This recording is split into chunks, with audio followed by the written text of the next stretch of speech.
हमारी आने वाली पीढ़ियां कमजोर पैदा ना हो, इसलिए भी हमें गांव-गांव किसानों को समझाना होगा कि यूरिया का उपयोग कम करें।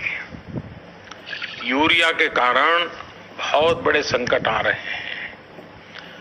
यूरिया से हमारी मिट्टी, हमारे जल, उस पर बहुत विपरीत असर होता है। और इसलिए पल्लवी जी, आप जैसे प्रधान गांव वालों को समझाए कि भाई अब गांव में पहले अगर 10 थैली आता था यूरिया तो अब 5 थैली आएगा, पहले 100 थैली आता था तो 50 थैली आएगा, हम आधा कर देंगे। आप देखिए पैसा भी बचेगा और ये हमारी धरती माता भी बचेगी।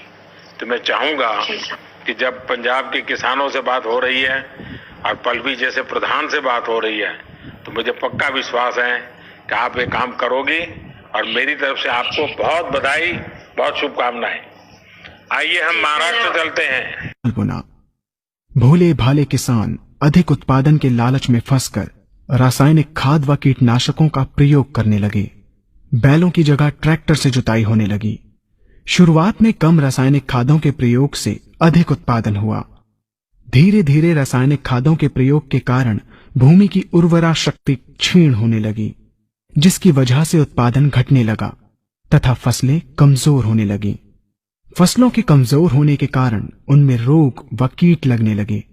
रोग व कीटों से फसल की सुरक्षा के लिए और अधिक कीटनाशकों का प्रयोग होने लगा। एक तरफ ज्यादा उत्पादन के लिए अधिक रासायनिक खादों का प्रयोग होने लगा, वहीं दूसरी तरफ फसलों को रोग व कीटों से बचाने के लिए अधिक विषाक्त कीटनाशकों का प्रयोग बढ़ गया, जिसके कारण उत्पादन लागत बढ़ी और किसान को लाभ कम होने लगा, बल्कि छोटे किसान कर्ज में डूबने लगे। धीरे धीरे भूमि की उर्वरा शक्ति क्षीण होने से भूमि बंजर होने लगी। रासायनिक खाद व कीटनाशकों के कारण खाद्यान्न भी विषाक्त हो गए तथा जलवायु भी प्रदूषित हो गई, जिसके कारण मानव, पशु पक्षियों के स्वास्थ्य पर प्रतिकूल प्रभाव पड़ा, जिसका परिणाम आपके सामने है। मानव स्वास्थ्य पर रासायनिक खादों के पड़ने वाले प्रभाव को आप ऐसे समझें। जब किसान फसल में रासायनिक खाद डालता है तो रासायनिक खाद में उपस्थित विषाक्त रसायन जल में घुलकर सबसे पहले जल को प्रदूषित कर भूमि के अंदर उपस्थित केचुए व सूक्ष्म जीवाणुओं को मार देता है। ये बात सभी किसान अच्छी तरह से जानते हैं कि केचुए व अन्य सूक्ष्म जीवाणु भूमि की उर्वरा शक्ति को बढ़ाने के लिए अति आवश्यक होते हैं। विषाक्त रसायन के कारण इनकी मृत्यु हो जाने से भूमि की उर्वरा शक्ति नष्ट हो जाती है तथा भूमि कठोर होकर बंजर होने लगती है। रासायनिक खादों के विषाक्त रसायन पानी के माध्यम से अन्य खनिजों के साथ फसल के अंदर पहुंचकर फसलों को विषाक्त बना देते हैं।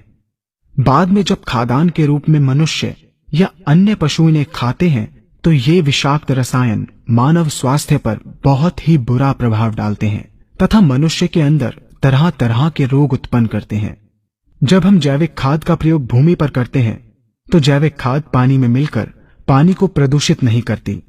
जैविक खाद भूमि के अंदर उपस्थित उर्वरा शक्ति को बढ़ाने वाले जीवाणु तथा केचुओं की संख्या को तीव्रता से बढ़ाती है, जिससे भूमि की उर्वरा शक्ति बढ़ती है तथा भूमि छिद्र युक्त एवं भुरभुरी हो जाती है, जिससे वायु और प्रकाश भूमि के अंदर गहराई तक प्रवेश करते हैं, जिसके कारण भूमि में तापमान एवं आर्द्रता का संतुलन बना रहता है और फसलें मजबूत होती हैं। जैविक खाद में विद्यमान तत्व खाद्यान्न के माध्यम से मानव व पशु पक्षियों के शरीर में पहुंचकर स्वास्थ्य लाभ पहुंचाते हैं। जैविक खादों के प्रयोग से फसलें अच्छी और मजबूत होती हैं, जिसके कारण उन पर रोगों एवं कीटों का ज्यादा प्रभाव नहीं पड़ता।